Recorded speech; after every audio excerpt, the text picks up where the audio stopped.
নমস্কাৰ মই এজন ভাৰতীয় অসমীয়া তথা কাৰ্বি ভূমিপুত্ৰ হিচাপে নিজৰ কিছু ভাৱ প্ৰকাশ কৰিছো আমি বৃহত্তৰ বেংগলীক আমি বেয়া নাপাওঁ ভাৰত স্বাধীনতাৰ সংগ্ৰামত বেংগলীসকলৰ কি অৱদান আছিল সুভাষ চন্দ্ৰ বসুৰ কি ত্যাগ আছিল সেইটো আমি সকলোৱে আমি দেখিছো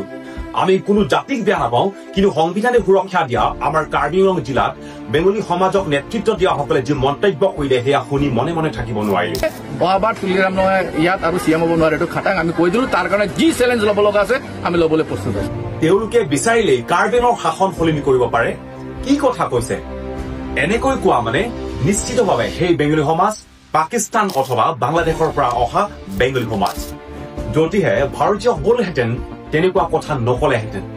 ভাৰতীয় সংবিধানে স্বায়ত্ব শাসন প্ৰদান কৰা অঞ্চলৰ ওপৰত এনেকুৱা মন্তব্য কৰাটো সম্পূৰ্ণ ভাৰতীয় সংবিধান বিৰোধী আৰু যি ভাৰতীয় সংবিধানৰ বিৰোধিতা কৰিব পাৰে তেওঁলোক কেনেকৈ ভাৰতীয় হ'ব তেওঁলোক পাকিস্তানৰ পাকিস্তানী নহলে বাংলাদেশৰ বাংলাদেশী ভাৰতীয় সংবিধানৰ প্ৰিএম্বল অৰ্থাৎ প্ৰস্তাৱনাতে আছে আমি ভাৰতীয় জনগণৰ জাতীয় ঐক্য আৰু সংহতিৰ ভাৱ সুনিশ্চিত কৰিম বুলি আমাক ভাৰতীয় অৰ্থাৎ উই আৰ ইণ্ডিয়ান বুলি কোৱা সেই অধিকাৰটো দিছে আৰু সেইখন সংবিধানে আমাক শিখ শিডিউল অৰ্থাৎ ষষ্ঠ অনুসূচীৰ সুৰক্ষাও প্ৰদান কৰা হৈছে কিন্তু কাৰ্বি আংলঙত উৎপাত কৰা বেংগলীসকলৰ মগজুত সিমানখিনি বুজাৰ ক্ষমতা নাই কাৰণ সিহঁত বাংলাদেশৰ বাংলাদেশী অথবা পাকিস্তানৰ পাকিস্তানী ভাৰতীয় হোৱা হলে ভাৰতীয় গণতন্ত্ৰৰ সৰ্বোচ্চ আইন বিৰোধী কথা নকলেহেঁতেন আৰু এইবোৰ কথা কৈ আমাৰ অস্তিত্ব নষ্ট কৰিব বিচাৰিছে ঐক্য আৰু সংহতি ধ্বংস কৰিব বিচাৰিছে ভাৰতীয় সংবিধান প্ৰস্তুত কৰোঁতেই ভীমৰাও আম্বেদকাৰৰ দৰে মহান ব্যক্তিৰ প্ৰচেষ্টাত প্ৰতিটো জাতিক সাংবিধানিক সুৰক্ষা দিয়াৰ বাবে আসন সংৰক্ষণৰ ব্যৱস্থা কৰিছিল আৰু সেইখন সংবিধানেই আমাক স্বায়ত্ব শাসন দিছে আপোনালোকৰ মন্তব্যই তেনে ব্যক্তিৰ অৱদানক অপমান কৰিছে সংবিধানক অপমান কৰিছে ভাৰতীয় হোৱা হলে আপোনালোকে নিজেই আমাৰ মাটি এৰি দিলেহেঁতেন কাৰ্বি ভূমিৰ পৰা আঁতৰি গলেহেঁতেন আৰু এটা কথা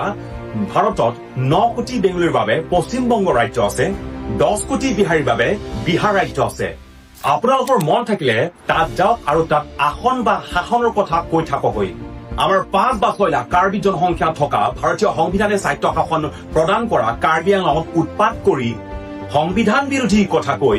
অদৰকাৰী বিতৰ্ক কৰি আমাৰ অস্তিত্ব ধ্বংস কৰিবলৈ চেষ্টা নকৰিব আমাক সংবিধানে চিনাক্তকৰণ কৰি যি অধিকাৰ প্ৰদান কৰিছে সেয়াত আপোনালোকে আক্ৰমণ কৰিবলৈ চেষ্টা নকৰিব আজি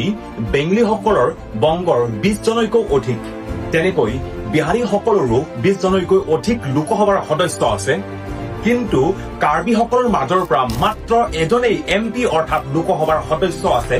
আৰু আপোনালোকে সেই এজনকো আপোনালোকে নাইকিয়া কৰিব বিচাৰিছে নেকি শেষত এটাই কওঁ আমি আমাৰ আইনী অধিকাৰ বিচাৰি কৰা আন্দোলনবোৰ মূল্যহীন কৰিবলৈ চেষ্টা নকৰিব আমাৰ ত্যাগ আৰু প্ৰতিটো ভাল তেজৰ মূল্য আছে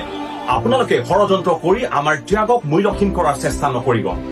আমাৰ জাতিৰ মাজত বৃহত্তৰ অসমীয়াৰ একতাৰ মাজত আপোনালোকৰ লেতেৰা মন্তব্যৰে সংঘাতৰ সৃষ্টি কৰিবলৈ চেষ্টা নকৰিব সিদ্ধাকৈ কৈছো পাকিস্তানী যদি পাকিস্তানত যাওক বাংলাদেশী যদি বাংলাদেশত যাওক আমাৰ পৰিৱেশ বেয়া নকৰিব সকীয়াই দিছো ধন্যবাদ কাৰ্টন জয় আই অসম